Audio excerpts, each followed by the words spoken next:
In this video, we're gonna kind of dive into some important stuff revolving around the mindset when it comes to training the sport of weightlifting and making progress in the gym. We're gonna focus more on the training side of things because in competition, it's kind of hard to control what's going on. There's a lot of anxiety and energy and everything else. So we're gonna focus on some of the key things that you need to make sure you are on top of during training if you want to see the progress continue to come. Before we get into the video, make sure you guys like, comment, subscribe, interact with this video any way you can if you like these videos and you watch them. So let's jump in the car, head to the gym, and get into it. So the first thing, and this is gonna kind of lay the foundation for you to have a stable and consistent mindset, is focus on staying in the middle. And what I mean by that is not getting too high on the highs and not getting too low on the lows. And I know that's like a big cliche, but in weightlifting, it is so easy to do both of those things. If we look at getting too high on the highs, you could have a week of training to where the weights feel so light, you have no misses, and then Friday rolls around and you feel absolutely bulletproof. And you pull up to the gym and you're like, today's gonna go well. I know it is for a fact because I have been on a roll all week. Weights have felt light, my recovery's been great. There's absolutely no way this day can go wrong. If you have that mindset and one little thing goes wrong, it can be one warm-up on the way to your max. And if you're a little bit forward and have to walk out, which you haven't done all week, bam, that mindset that you had rolling up to that session is shattered. And now you don't know what the fuck to think. Now you feel the whole ego you've been developing all week is gone. And all of a sudden you're a fragile lifter again and bad shit can happen to you again. So you do this complete 180, which is not what we want. And if we think about being too low on the lows, if you're having bad session after bad session, say you're dealing with injuries and whatnot, it's really hard to shift the brain into being positive when something positive happens, which makes it very hard to gain momentum. So what I mean by that is if you've had knee pain all week and you go and you clean and jerk a pretty solid 90%, and you stick a good 90% clean and jerk, but in your head, you're only focused about how hard it was to stand up or how it didn't feel perfectly connected in the transition. Instead, the reality of the situation is you just clean and jerk 90% in a pretty fucking solid way, but you're not gonna be able to sit there and appreciate it because you're so focused on how negative training's been lately that you're gonna seek out the negative with that. So when things are going bad, try to equalize that by trying to seek out the positive in things. And it's very hard to do, it's a skill. When things are going bad, you just want to nuke the program and give up. That's completely reasonable too, because when weightlifting goes bad, it is a shitty hobby to have. If this is something you struggle with, if you're very emotionally up and down with your training, I recommend grabbing a notebook. And if you have bad sessions, write down some things that were good, because I guarantee you're probably not even thinking about it. First pull, your pull from the floor was really, really solid. Write that down. Maybe you're doing a good job of using your legs in the pool. Write that down. Maybe your jerks have been feeling great, but you're so focused on the other shit that's not going well that you haven't taken a moment to appreciate it. Writing it down is gonna help you appreciate that. And then when things are too high, I think the most important thing for you to do is just realize that it is not going to be that way forever. That's just not how it works. No weightlifter has had a good week and has held on to that good week for the rest of their career. It's never happened, ever. So when you're having that great week, just appreciate the fact that that's not gonna be the case forever, and do what you have to do to keep that feeling alive the best you can, but just know one day it's gonna come to an end and we're gonna get back to normal training. Weightlifting is full of peaks and valleys, and if you can learn how to manipulate those, manipulate your brain to just tread in the middle as much as you can and not freak out when things go bad, don't freak out when things are going great, just chill. We're gonna take a brief pause real quick because I've gotta get gas. It is always so nice when the gas pumps have, I also forgot to take my fucking pre-workout, so I guess we're gonna go do that too. I'll take you guys with me though. We're going on a little gas station trip real quick. Get in there, holy shit. I'm feeling 300 milligrams today for sure. I gotta get a water too, so I gotta cut this off. I don't have enough hands for all this. All right, we've acquired the goods. $51 fucking dollars, dude, Jesus Christ. So next up on the list is handling burnout. The way we go about this is going to change depending on what your goals in this sport are. If your goals in the sport are to reach the highest level you possibly can, here is my recommendation to you. Once we start reaching the point of burnout, we feel tired, we don't want to go to the gym, it's getting a little harder to wake up every day, the body hurts a little bit more every day. If your goal is to be as good as you can possibly be, once you hit this point, you need to tell yourself, this is where the magic happens. This is where most people stop. If you can get through this point, you are going to be ahead of 99% of people. The reason so many people quit weightlifting is because it's not like you can just get tired of snatch and clean and jerk and do other exercises. You have to keep doing snatch and clean and jerk because that's the fucking sport. That's why it's so mentally draining on people. If you can find a way to get through the shit, that is where you are going to separate yourself. Now, doing this might even require more effort. Getting through that shitty phase of feeling like shit, waking up tired, the sessions aren't going well, they don't seem to be bouncing back. It might take you dialing in your diet even more than it already is. It might take you sleeping an extra hour. It might take you doing an extra hour of mobility work a day to keep the body fresh. It might take a lot of things. But the one thing you cannot do is stop.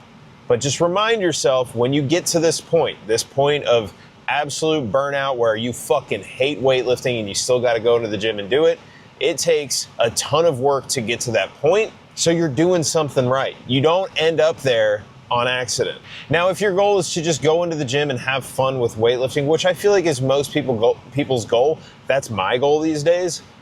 If I'm going into the gym and session after session, I don't want to be there, the lifts don't feel good, you know what I do?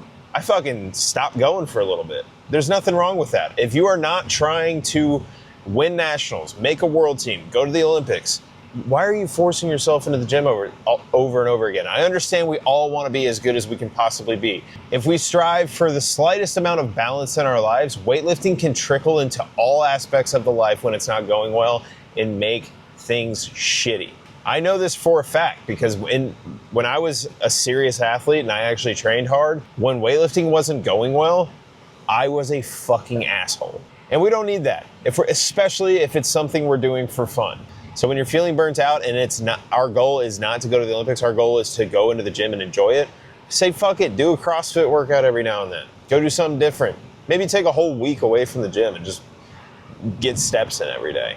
Like, there is no requirement for you to be there because you are not setting that requirement for yourself. But those are the first 2 points. We're gonna head to the gym, take a break from the speech. We have clean and jerks today, we have squats today, we have a bunch of fun stuff coming up. So heavy lifts are about to go down. I will see you guys there. I don't know, I feel pretty good today. Recovery's been very good. I've been upping my water intake pretty substantially. Instead of like a gallon a day, I've been trying to do like 200 plus ounces a day.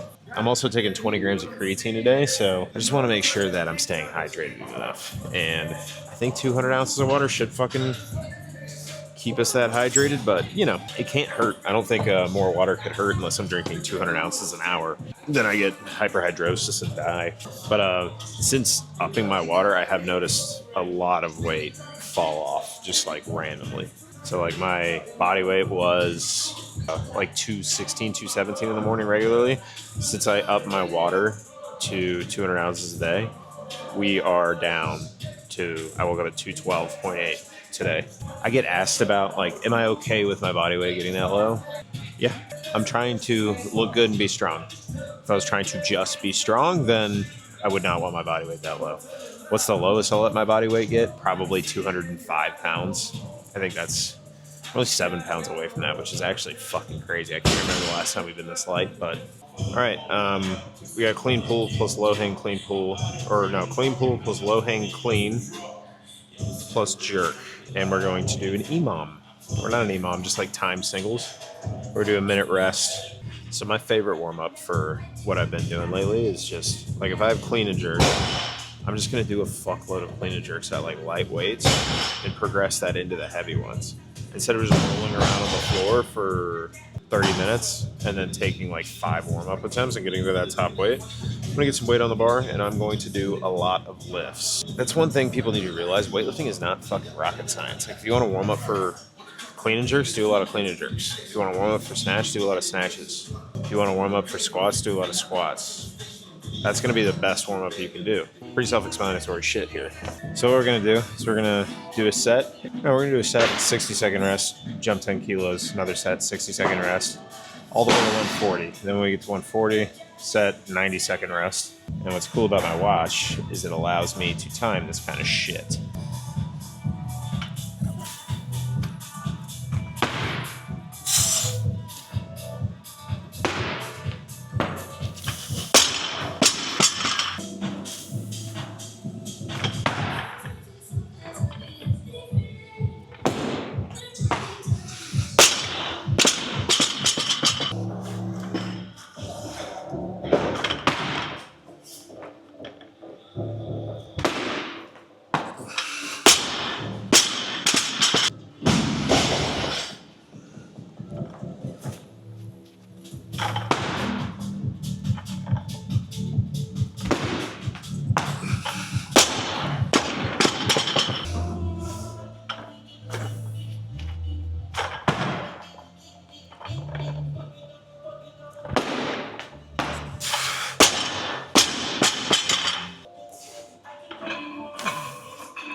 We've got 90 seconds rest now. I'm logging my rest for when I sit down. Like if I'm changing the plates, I'm not counting that as a rest because I'm not fucking resting. This whole workout's gonna make sense to you when Look Like You Lift V2 drops. But until then, probably won't make a lot of sense, which is fine.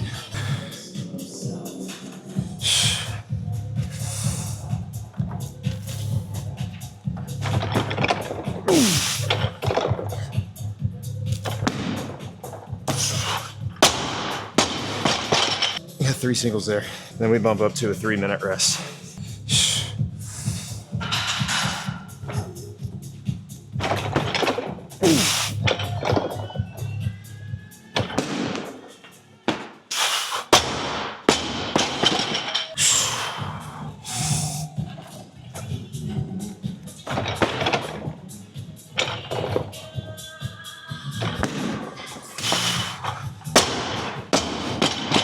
I mean, I will say, since cutting the running back out, it seems like my body is working in favor of the Olympic lifts a little bit more than it normally does. Like I feel springy, like I can pull hard on a bar and like pop through extension, you know? It doesn't feel like I'm pulling my way through extension. It feels like I get to extension, I can fucking pop, which is what I want. And it seems like I can do like an unlimited amount of steps and that doesn't go away. But once I run, then it becomes a pretty major problem. Definitely gonna make it running program and then the normal.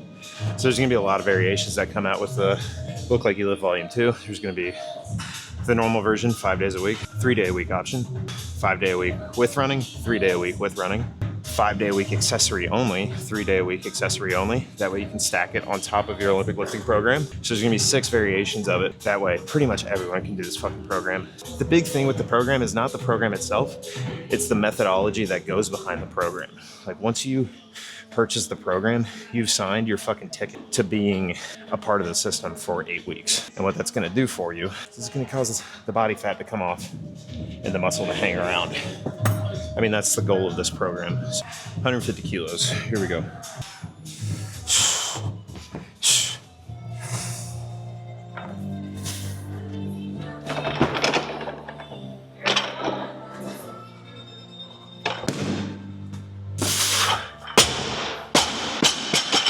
Put the belt a notch tighter on that one. Not the move. Not the fucking move. Try to make 160 crisp. If this is like the way I think it's gonna go, we might just call it here. We'll see. I definitely think the core work, I mean, yesterday I did 8 sets of core. And I'm just gonna do the core work the same way I'm doing just progressive overload with everything else. Increase the weight, shave the reps, increase the weight, shave the reps. And that's what I'm doing here with the core work. But the first workout, 8 total sets of core, pretty sore. And I can feel the blatant instability once I start putting stuff over my head. So, you know, that's where injuries come out. So if we hit 60 good here, we're gonna take that as a win for today and move on to the squats. But it makes me excited that the core work is affecting the jerks, affecting the lifting, because that tells me if I get it stronger, the lifting's gonna be stronger. Because right now it's weaker and the lifting's weaker. I know correlation isn't always causation, but I'm gonna tell myself it is here.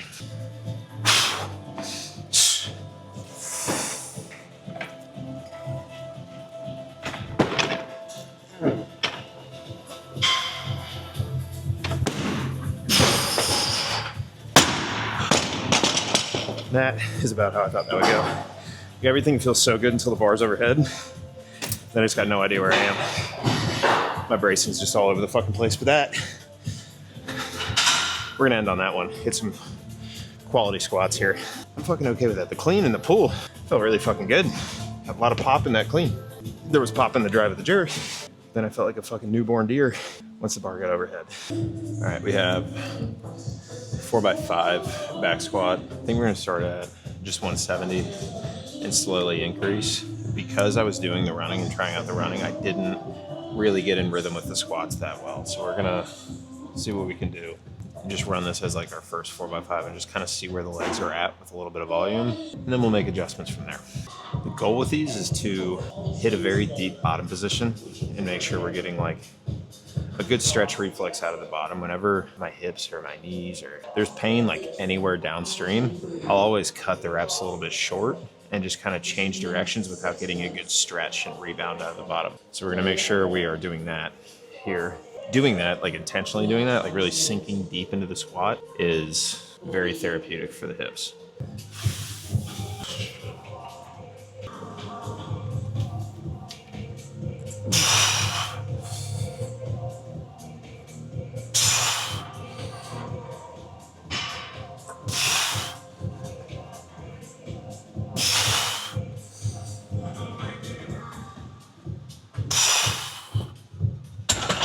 We're gonna do another set there. I fucking almost racked the bar after the first rep because the belt was like cutting in to my stomach. I did not put the belt on right. So I have my LLYL Velcro belt, but I shrunk and it doesn't fit anymore.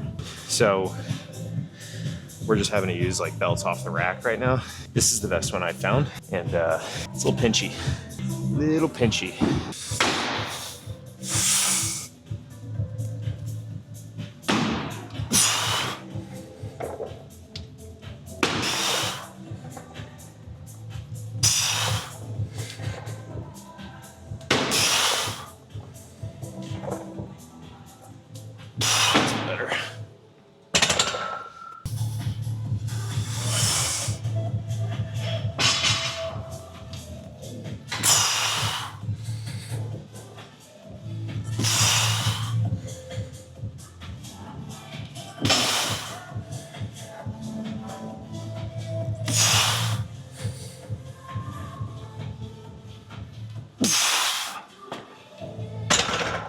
One more set there.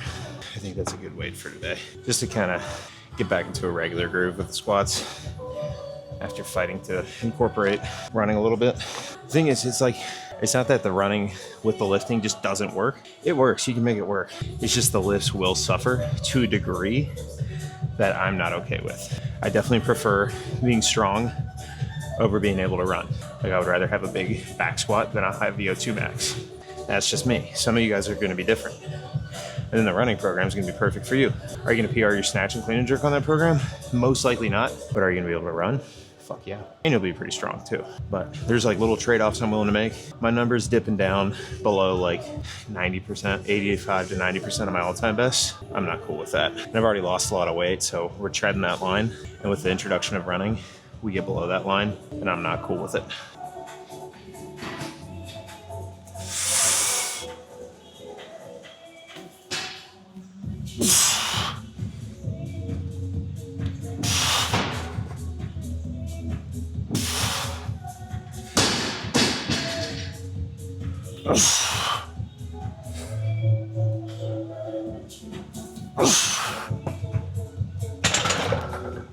So that's it for the main stuff, I think. Do I have fucking deadlifts? I swear to God, dude, I might have deadlifts.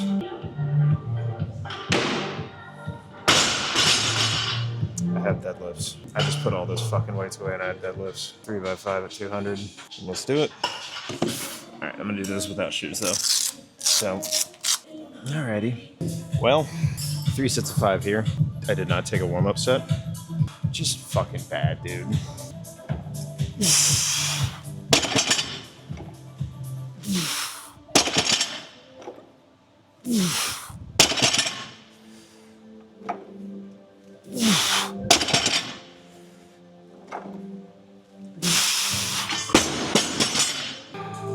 My God, dude.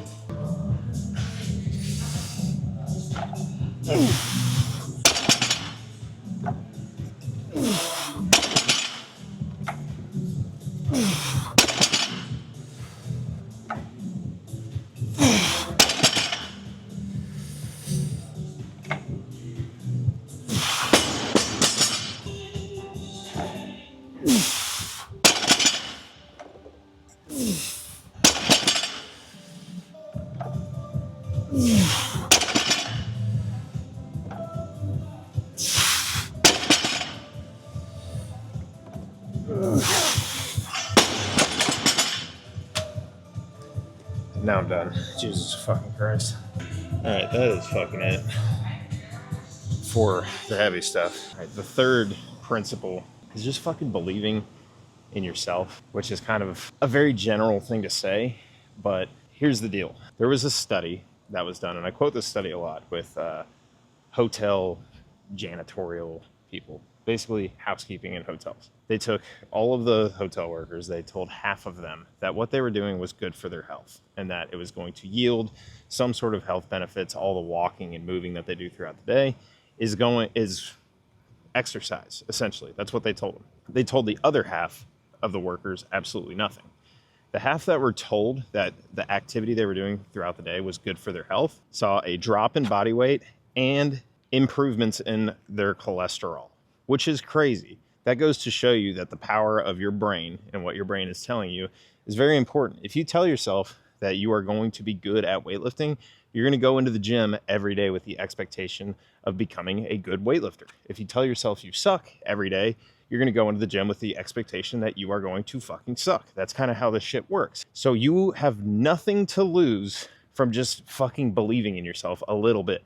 Is it scary sometimes to believe in yourself? Yes, because you run the risk of letting yourself down. But the only letdown there should be in regards to weightlifting is never believing in yourself and never trying as hard as you can. Those are the two things that if you avoid, you're going to look back on your weightlifting career and you're going to be pretty proud of yourself. But if you're too scared to try to be great, if you're too scared to take the leap and actually believe that you can accomplish some cool shit, then there's going to be absolutely nothing for you to be proud of. So again, you have nothing to lose, so you might as well just take the leap and expect some great things out of yourself. You might just end up surprising yourself. And the last principle I really want to go over, this is the most important one by far. This is the one that's going to make the biggest difference for you. And it is build yourself a case as to why you are going to make the progress that you aspire to make. To build a case, you need evidence. In weightlifting, you gain evidence through action. If I want to total 350 kilos in 6 months, am I going to be more confident that I'm going to do that if I spend those 6 months training and recovering perfectly? Or am I going to have more confidence in doing that if I just spend those 6 months telling myself that I'm going to be able to do it? I'm going to have more confidence through the action rather than the affirmation.